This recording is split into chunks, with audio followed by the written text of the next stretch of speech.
Deep in the Appalachian Mountains, isolation shaped the Hollister family's fate. In the winter of 1937, Martha Hollister gave birth to a child no one ever saw the father of, and the truth was darker than anyone imagined. Her father, Jeremiah, had turned their cabin into a prison, keeping Martha trapped for years. The children born from their forbidden union carried terrible deformities, and one by one, they died. When Jeremiah finally passed, Martha found a brief peace and a chance at love with a kind man named Jacob Wheeler. But years later, her daughter Sarah uncovered the family's horrifying secret hidden in an old diary. Her grandfather was also her father. Instead of surrendering to that legacy, Sarah chose to break it. She left the mountains, built a new life, and proved that even the darkest stories can lead to light. The Appalachian Mountains still stand silent witnesses to the sins, suffering, and strength of the Hollister family. The Appalachian Mountains, with their deep valleys and dense forests, hold stories as ancient as the very rocks that support their steep slopes. It is in this isolated setting that our story begins in McDowell County, West Virginia, around 1923, where generations of families remained isolated from the outside world for decades. The Hollister family lived in a small log cabin situated at the end of a road that became impassable during the harsh winter. The cabin was so isolated that for 4 or 5 months a year, the Hollisters saw no one but themselves. This isolation would be the perfect setting for a tragedy that would span generations. Jeremiah Hollister was the patriarch, a tall, bony man with a thick beard and penetrating blue eyes. Widowed at 42, he raised his daughter, Martha, alone. Martha's mother, Sarah, had died during a difficult childbirth when the girl was only 6 years old. The baby, a boy, didn't survive either. Since then, father and daughter lived isolated in that small cabin. The closest neighbors were almost 10 kilometers away, and visits were rare. The pastor from the small church tried to visit them once a year, usually in summer. He noticed that Martha, now 14, seemed increasingly withdrawn, avoiding direct eye contact and keeping her arms crossed over her body. Jeremiah was always a strange man, says Eleanor Davis, now 93, one of the few people still alive who knew the Hollisters. Even before Sarah's death, he rarely came down to town. It was Sarah who came to buy supplies, always in a hurry, always looking over her shoulder as if she feared someone might follow her. Local residents commented on the strange dynamic between father and daughter. On the rare occasions when they appeared together at the village grocery store, Martha seemed like a shadow, always one step behind her father, responding only in monosyllables when someone tried to engage her in conversation. The winter of 1937 was particularly severe in the mountains. It was during this winter that Martha, then 20 years old, became pregnant with her first child. When spring finally arrived, Martha didn't come down to town with her father. Rumors began to circulate when Jeremiah was seen buying baby clothes. "My daughter is expecting," was all he said, his face as impassive as the mountain rocks. Suspicions grew. Martha had not been seen with any man, and no one had climbed the mountain to court her. The community began to whisper increasingly dark theories. It was Dr. William Foster, the only doctor in the region, who was finally called to the Hollister cabin on a rainy night in June 1938. Martha was in labor, and complications had forced Jeremiah to seek help. What Dr. Foster found in that cabin would haunt him for the rest of his life. Martha, pale and fragile, gave birth to a girl with facial features that immediately alerted the experienced doctor to the possibility of consanguinity.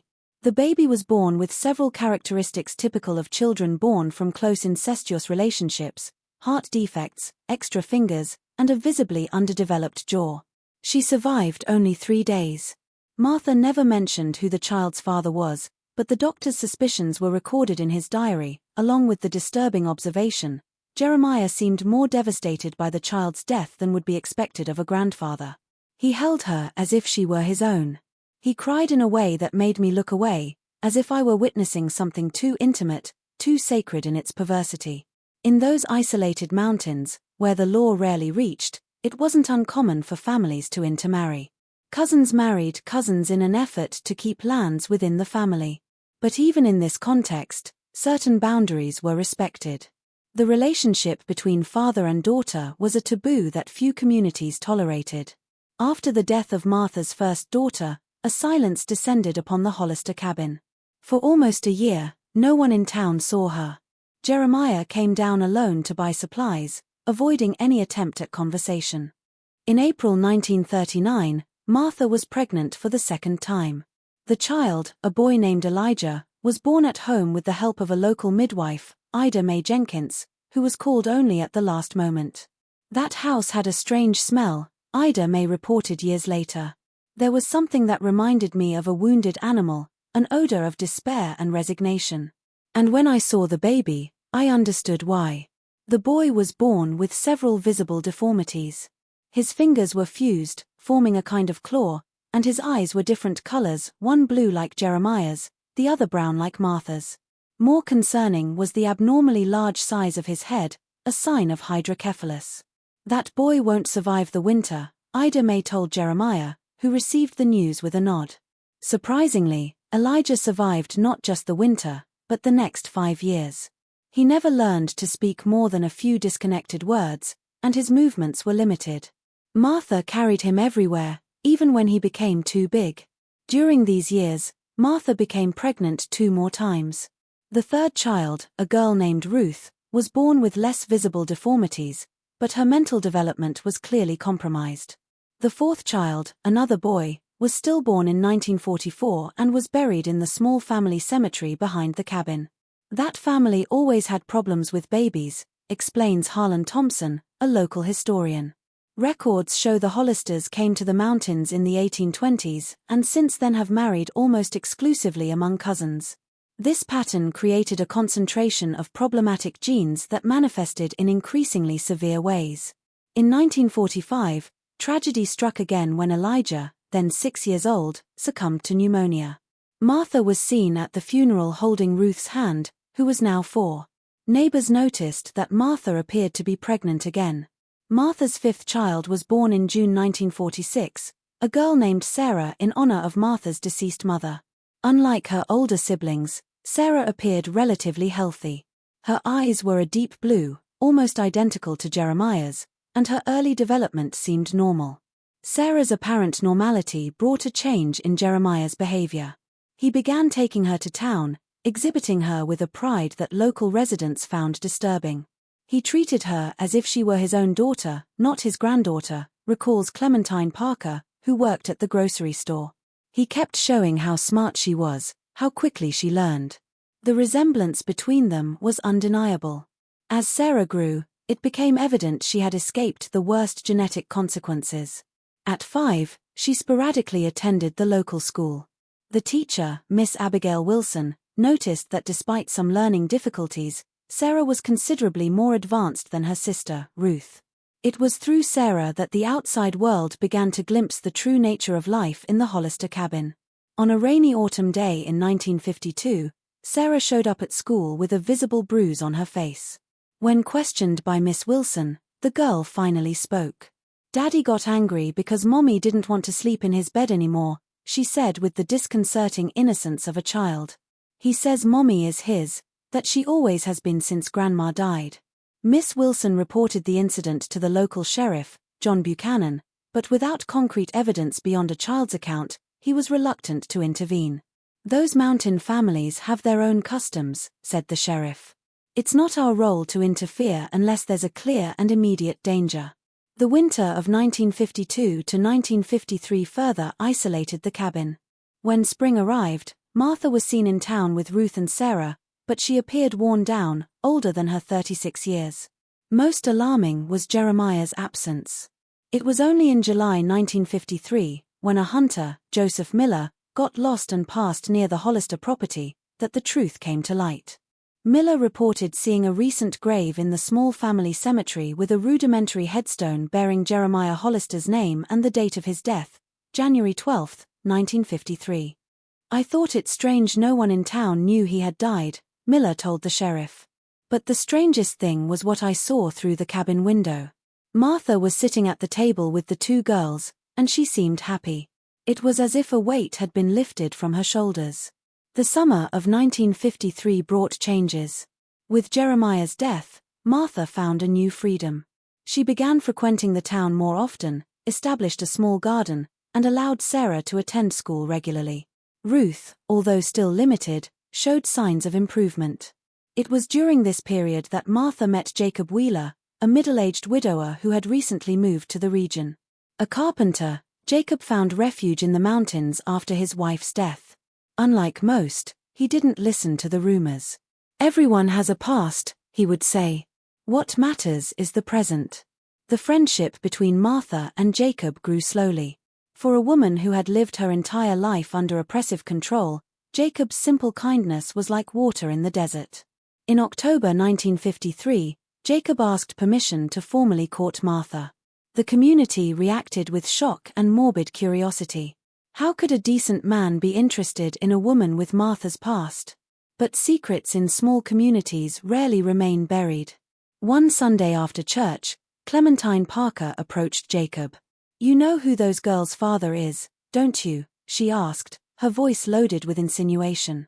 Jacob, uncomfortable, replied that he assumed it was Martha's deceased husband.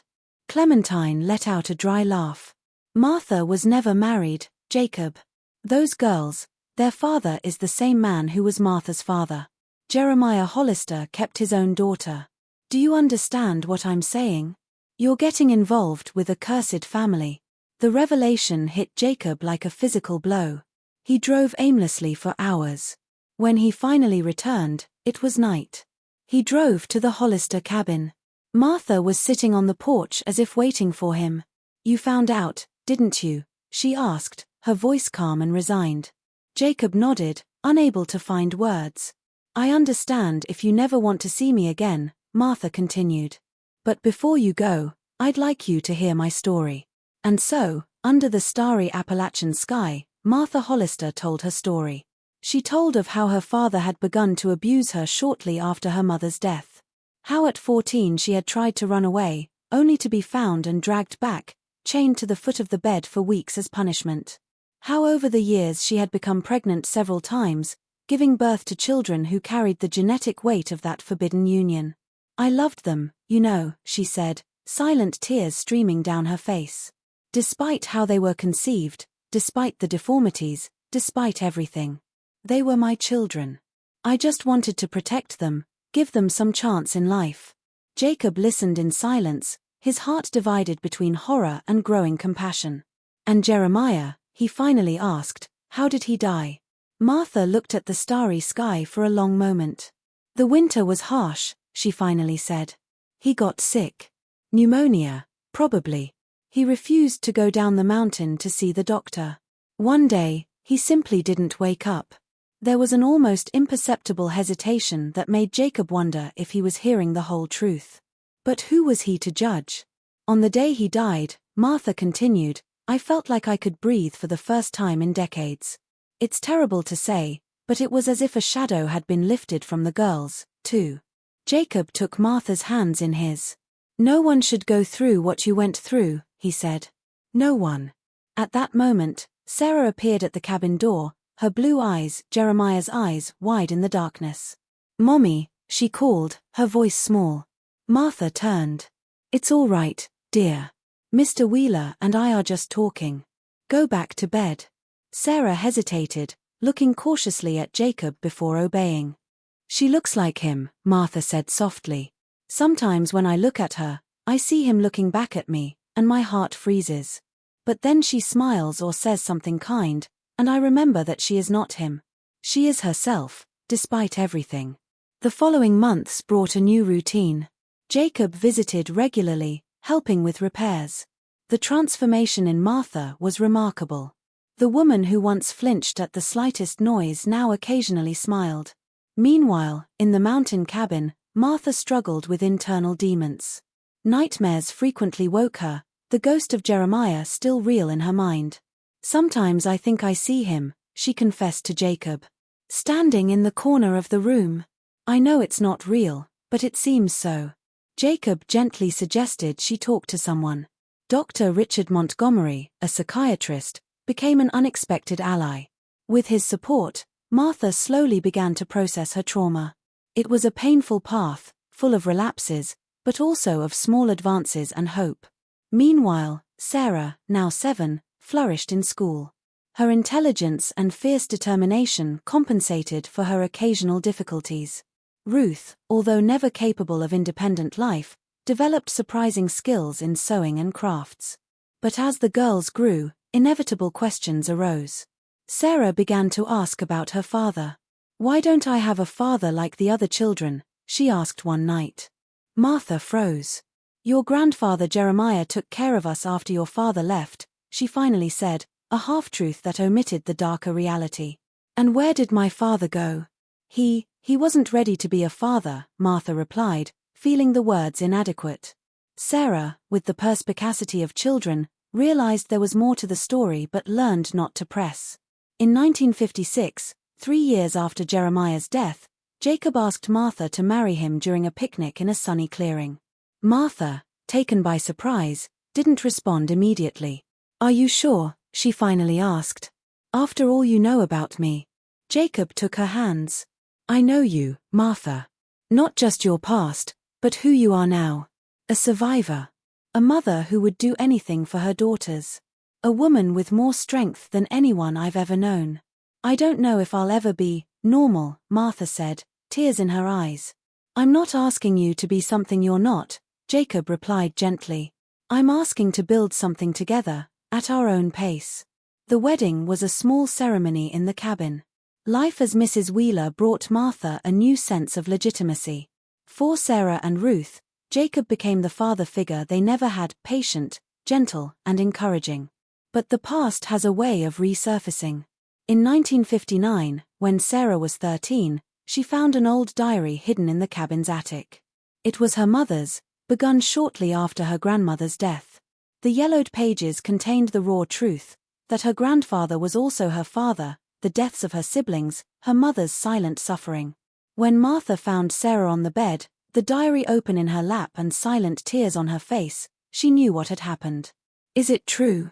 Sarah asked, her voice small and broken. "Grandpa Jeremiah was my father."